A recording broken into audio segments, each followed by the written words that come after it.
Hi there, I'm Kevin Jans. I'm the president of Skyway Acquisition. I'm a former contracting officer. In fact, our whole team is a bunch of former contracting officers.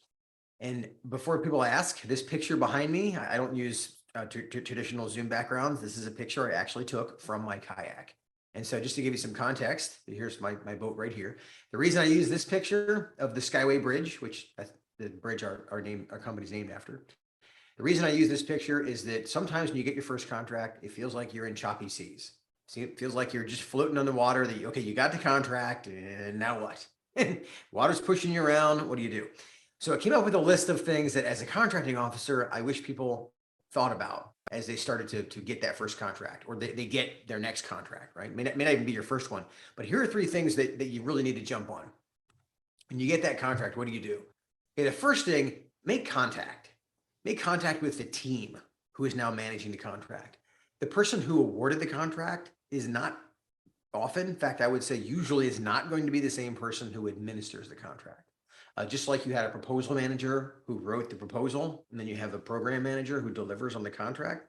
Same thing on the government side. You may have a contracting officer who awarded the contract. This is different from a contracting officer who's actually executing the contract. And from the customer perspective, the government user, maybe different people as well. There may be people that were involved in the initial RFP that aren't involved now. So make contact with all of the players, figure out who those people are, figure out who you're going to be interacting with, make contact so they know who you are, who you personally are. They know who the company is, they know who the company that won the contract. But this is a people business at this point.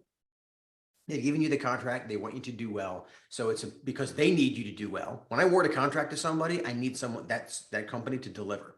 So it's in my best interest for us to make contact and kick off properly. All right. Next thing, confirm the requirement. It sounds kind of silly where, well, we awarded a contract for this. I get that, but depending on the complexity of the acquisition and even how much time has passed since RFP or even from requirement all the way to contract award, things may have changed. A number of times I would award a contract, and the very first thing we did was negotiate a rescope of the contract because the requirement changed a little bit. I'm not talking about out of scope changes where all of a sudden the contract's 3 times as big. I'm not talking about that, but I'm saying there are things that change. Locations changed. The facility we're going to be working in may have changed because they built a new building. That actually happened once. I awarded the contract, and since the RFP came out, we finished construction on the building next door. So the work was going to be done in the building next door. Not a big deal, but it's a big enough deal for the person who shows up. They kind of need to know where they need to go, right?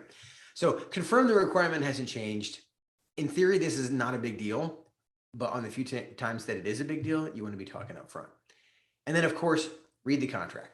Yes, read it again. I get that. But the basic idea is that the contract may have elements to it that you didn't notice the first time through. That didn't apply the first time through. There's a lot of things that apply post-award, after the contract is awarded, that were provisions that were things that you needed to know about that you'd be delivering to, but now they're actual deliverables. Now there are clauses you actually have to keep up with that you may have to report on. We talk about sometimes every contract has a gotcha in it. Well, that's how they can feel sometimes.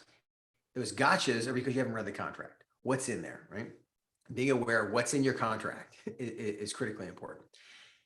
To give you some context on where these things start, episode 147 of our podcast is called the kickoff meeting. So it gets into some of these elements.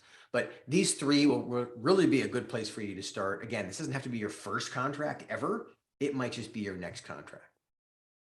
And if you need help getting these things started, you need help walking through the kickoff meeting, reading through the contract, looking for those gotchas, understanding what are the elements you need to be aware of.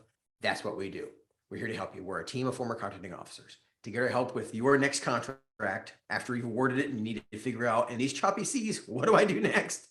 Go to skywayacq.com and we can help. Look forward to hearing from you. Have a great day.